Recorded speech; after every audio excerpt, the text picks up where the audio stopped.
wasallam. Jadi jangan sembarangan mengatakan habaib di Indonesia ini meragukan. Jangan sembarangan mengatakan habaib di Indonesia ini benar atau tidak meragukan. Kalau memang diakui oleh Rabitul Alawiyin, Rabitul Alawiyah dan Ma'ruf dengan silsilah yang kuat, dengan data yang kuat, itu kita cukup. Jadi jangan sembarangan mengatakan habaib di Indonesia ini meragukan betulkah keturunan Nabi atau tidak. Ini tidak bisa, ini seperti ini. Ucapan seperti ini jauh dari ilmiah dan kenyataan.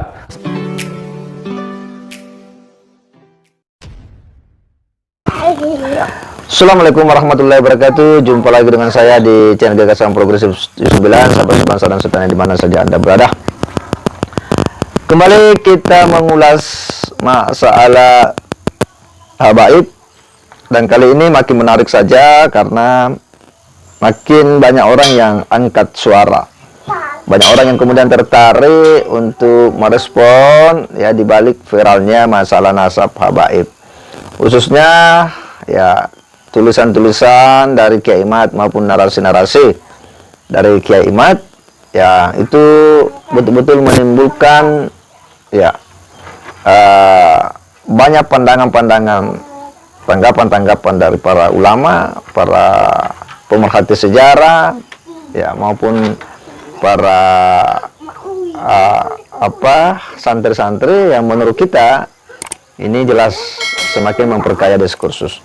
Dan kali ini ada sebuah tanggapan yang menurut kita ini sangat menarik ya. Kenapa? Karena ini bukan orang biasa, beliau adalah Gus Qayyum. Ya, tentu di kalangan Nahdien beliau ini sudah cukup dikenal, seorang ulama NU yang memang selama ini dikenal alim, dan beliau hanya muncul memang pada situasi yang itu sifatnya soal keilmuan ya.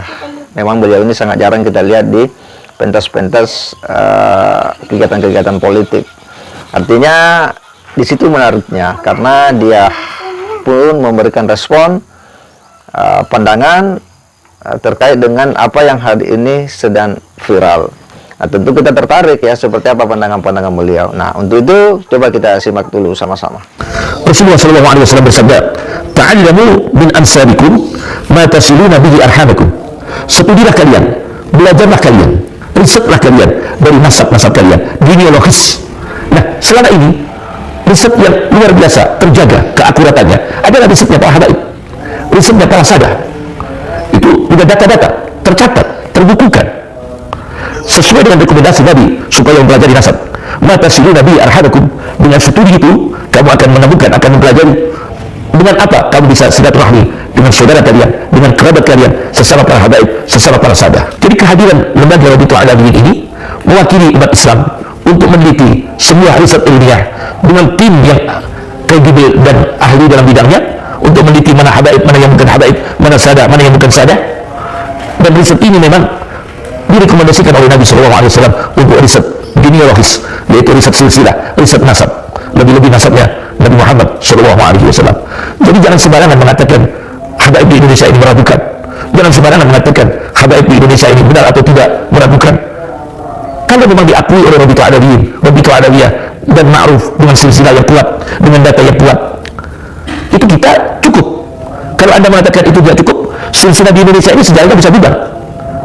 Di Indonesia ada sejarah-sejarah daerah, cerita-cerita wali di daerah. Apakah punya data yang ilmiah semua? Yang sudah terbukukan, yang sudah jelas melakukan riset-riset ilmiah, yaitu data-data para habaib, para sadah yang ada di Rabitul Alawiyin, dan mungkin ada di lembaga-lembaga habaib yang lain, bisa di Yaman, bisa di Mesir, atau di negara-negara lain. Jadi jangan sembarangan mengatakan habaib di Indonesia ini meragukan betulkah keturunan Nabi atau tidak. Ini tidak bisa, ini seperti ini. Ucapan seperti ini jauh dari ilmiah dan kenyataan.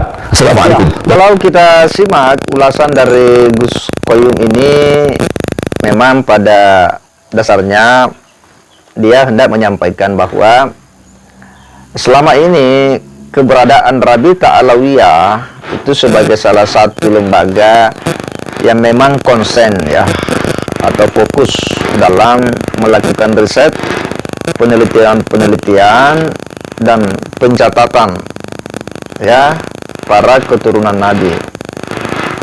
Dan sejauh yang kita simak dari Gus Qayyum ini, beliau dengan tegas mengatakan bahwa Rabitul Alawiyah itu cukup rapi dalam melakukan pencatatan.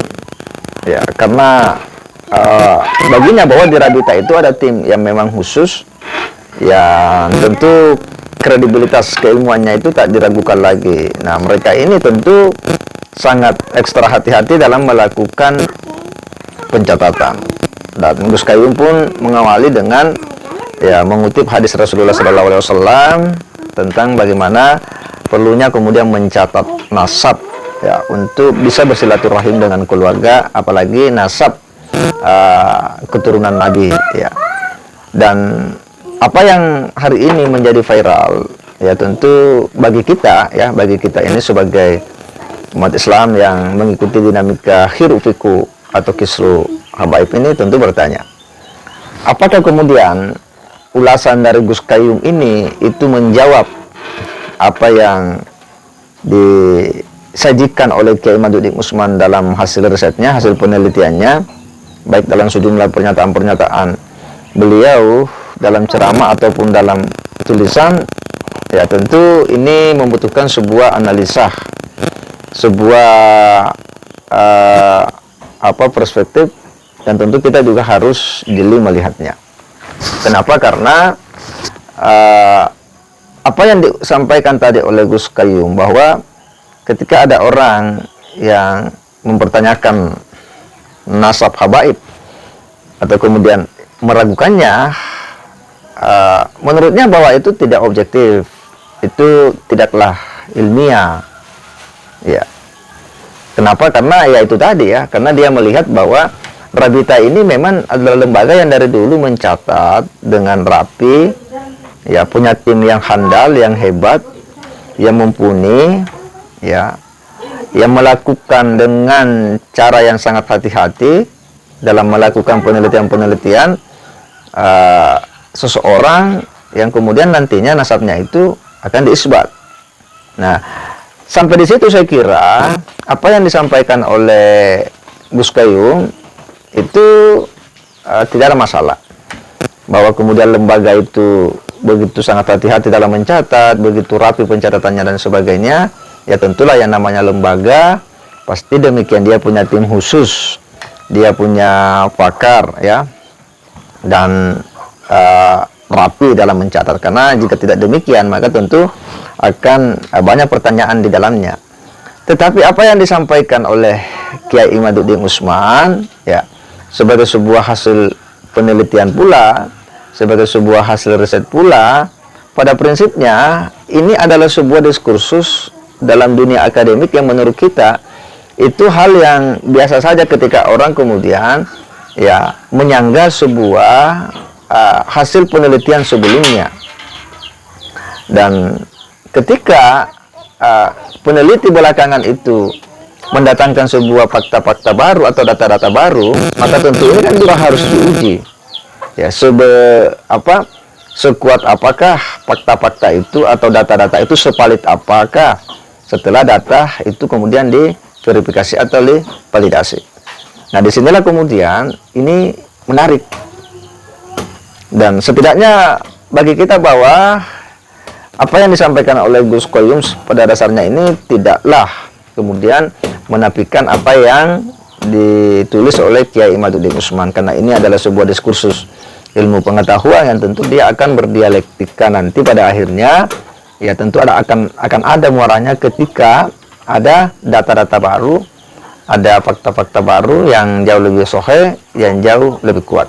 Kita hanya berharap dengan bersuaranya para ulama, maka ini akan semakin menunjukkan bahwa ada bayangan titik terang polemik nasab ini akan selesai, dibanding ketika orang awam yang kemudian berbicara pasti tidak akan ada ujung pangkalnya, karena orang awam itu bicara sesuai dengan pengetahuan mereka yang itu tentu mungkin saja tidak berdasar, dibanding seorang ulama, seorang kiai yang berbicara karena ilmu. Nah, itu yang sesuatu yang menurut kita ini menggembirakan. Segera demikian. Wassalamualaikum warahmatullahi wabarakatuh.